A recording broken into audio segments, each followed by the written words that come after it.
So what happens when an American steps foot in Edinburgh, Scotland for the first time? Will Edinburgh be very similar or very different to the cities in America? Let's find out and let's make it happen. Let's jump right into things. I kicked off the day with a guided tour at the heart of Edinburgh. This video will be the first part of my journey here, and it will predominantly focus on some of the most historic and significant parts of the Royal Mile and Edinburgh. However, stick around because there is a lot more fun and unique things I got to experience while here and that you will get to see during this video and in part 2. This tour is only just a taste. So the tour started on the Royal Mile. The Royal Mile is a roughly 1 mile long cobbled stretch of road that runs through the heart of Edinburgh's old town, connecting Edinburgh Castle at the top to the Palace of Holyrood House at the bottom, which is the official royal residence in Scotland. The Royal Mile is made up of 4 main streets: Castle Hill, Lawn Market, High Street, and Canongate. The Royal Mile is historically significant too. It has been the main thoroughfare of Edinburgh for centuries. In the 18th century, Edinburgh was a hub of intellectual and philosophical progress. Figures like David Hume and Adam Smith, who actually is buried here in the city, walked this street. Everything you get now, free markets, assembly lines, capitalism, written out by him in The Wealth of Nations. He did study in the University of Glasgow. He also studied at my university as well, Oxford. And here's another product of the Scottish Age of Enlightenment. Although that statue here was only put up in 2008. It's not a very old statue. And why the most appropriate place to put a statue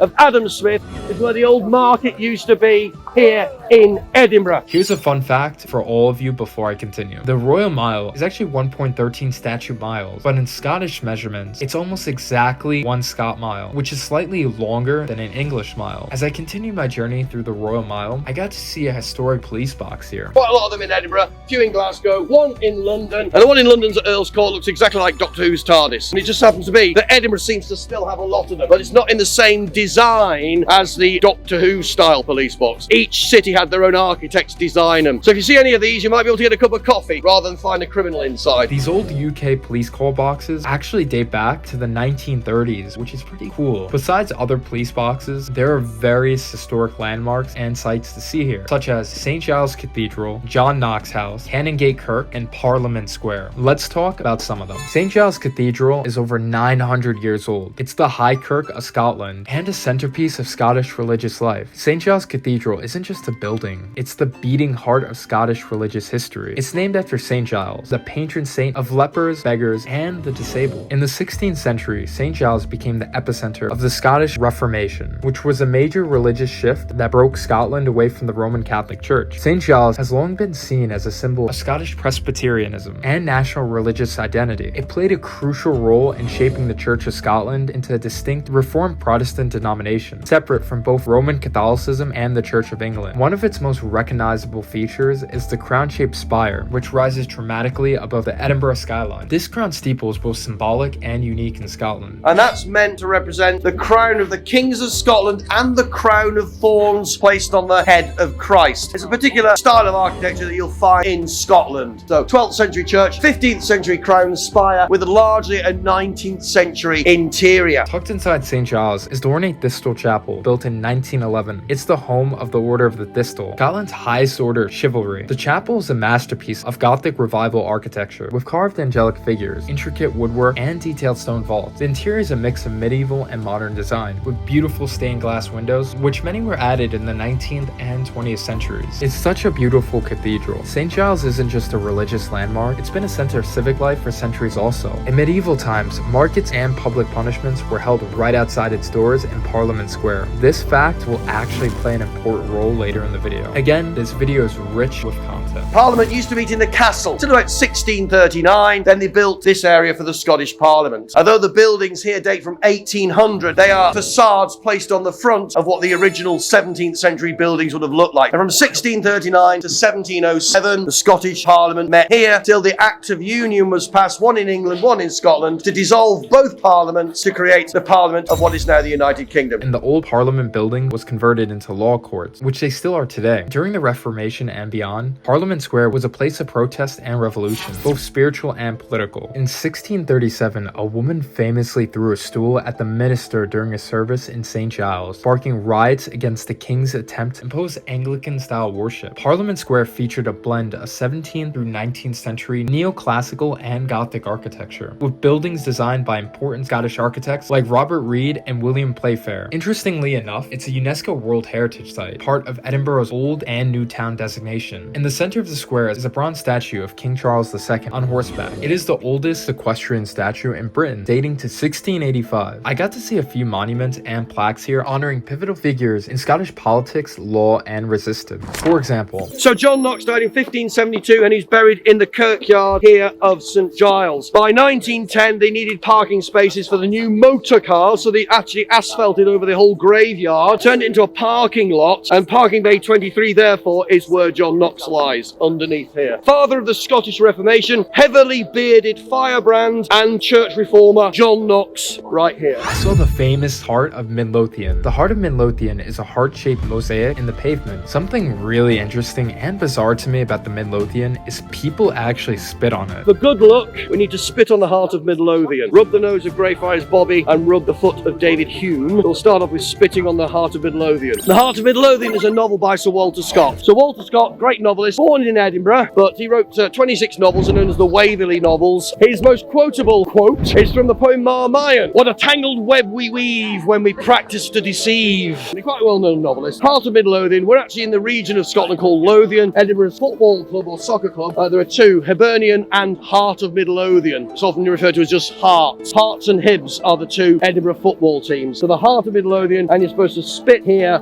for good luck. It used to be the site of a tax office where people often were imprisoned if they didn't pay their taxes, and people used to spit on the door for contempt. But now it's romanticised with this Heart of the Midlothian. But they used to spit here because they didn't want to pay their taxes and they didn't want to get into prison. As I continued my journey up the Royal Mile, I then made my way to the next stop. This building is called the Hub. It was constructed between 1842 and 1845 by architects James G. Graham and Augustus Welby Pugin, who actually was a major figure in Gothic Revival architecture. Originally, it was known as the Victoria Hall, or Assembly Hall, for the Church of Scotland's General Assembly. Later, it became known as the Highland Holbooth St. John's Church. This church, however, was built for Highlanders who'd been displaced by the Highland clearances. A very brutal time when unscrupulous landlords evicted their tenants. These tenants were crofters. They were all over the Highlands. That's why the Highland population today is less than it was 200 years ago. People lived with their families in a croft. They grew enough food for themselves, and any surplus was sold off, and that little bit of money was then gone to pay the landlord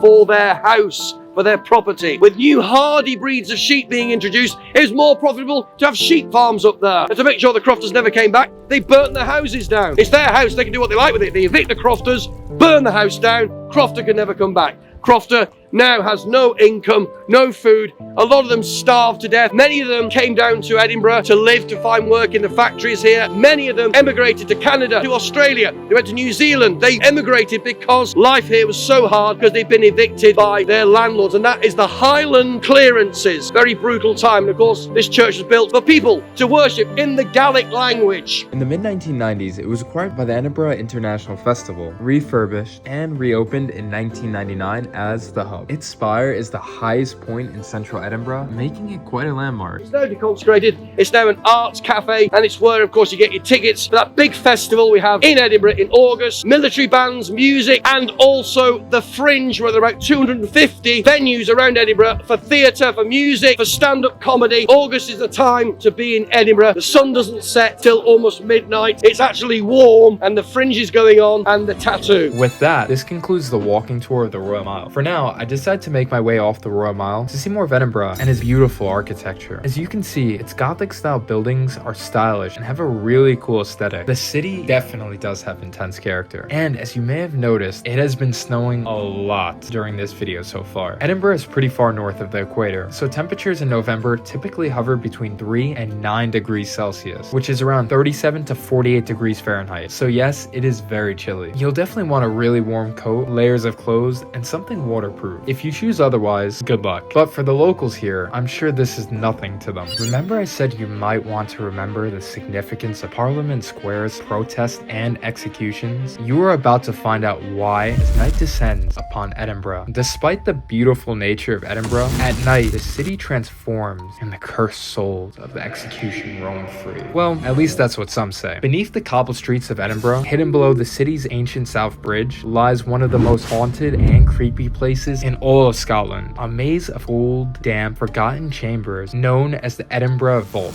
Once bustling with life, trade, and even crime, today these vaults are home to chilling tales, ghostly whispers, and unexplainable shadows. This isn't just any ordinary ghost story. It's literally history buried under your feet. The famous Edinburgh Vault Tour is the next stop in my journey here in Edinburgh. There was a guide for this tour, and he instructed me to meet him in Parliament Square. Before him and I descend into the vault, he made sure to warn me to be careful beforehand due to the unpredictable nature of the vaults. As I descend into the vaults, the eeriness and darkness begin to set in. The nature of the vault was ominous. The atmosphere down here is cold, damp, and dead silent until it's not. I'm not saying I believe in ghosts, but I definitely didn't want to hang around the back of the group. As we continued, the tour guide spoke of shadow figures other visitors saw. One of these spirits many reported seeing was called Mr. Boots. Boots is said to be a menacing spirit that still patrols these vaults. He's described as tall, angry, and walks with his heavy boots still echoing through the stone corridors. Others claim to see children, hear cries, or feel something breathing behind them. Before we continue, how did these vaults come to be? The story of the vault begins in the late 1700s. Edinburgh was expanding rapidly. To connect the old town with the growing south side, the city built South Bridge, which was a massive arch structure that opened in 1788. But under the grand engineering project, they left hidden chambers built into the arches, known today as the Edinburgh Vault. At first, they were just practical workshops, even taverns, but the promise of a bright future quickly faded into darkness. Poor waterproofing and bad ventilation meant water leaked into the vault. The damp and the darkness drove out business, and in their place came desperation. By the early 1800s, the vaults were home to Edinburgh's poorest, the homeless, the forgotten, and those living on the edge of society. Disease, death, and decay festered in the underground gloom. Some say criminal activity took root here too, with illegal whiskey stills, gambling dens, prostitution, and even whispers of body snatching. It's hard to separate fact from fiction here, but one thing is for certain: these spaces were abandoned, bricked up, and forgotten for over a century. In the 1980s, former rugby player Nori Rowan rediscovered parts of the vault while renovating a building above. Since then, the vaults have become one of Edinburgh's most visited and feared attractions. So are the vaults really haunted? I leave that up to you to decide. Whether you believe in ghosts or not, the Edinburgh vaults offer something undeniably real, a glimpse into the hidden underbelly of Scotland's capital. This tour was quite interesting, and in its own way, it was kind of fun. And with that comes the conclusion to part 1. Be sure to check out part 2 because it will be enjoyable in so many different ways. In part 2, you'll get to see so many cool places and parts of Scottish culture. I will taste some of the most delicious food Edinburgh has to offer. Visit the Scott Monument, explore the National Museum of Scotland, and experience a once-in-a-lifetime Christmas market that is so festive. If you are excited, make sure to give this video a like, comment, and subscribe. Let's make it happen, and take care.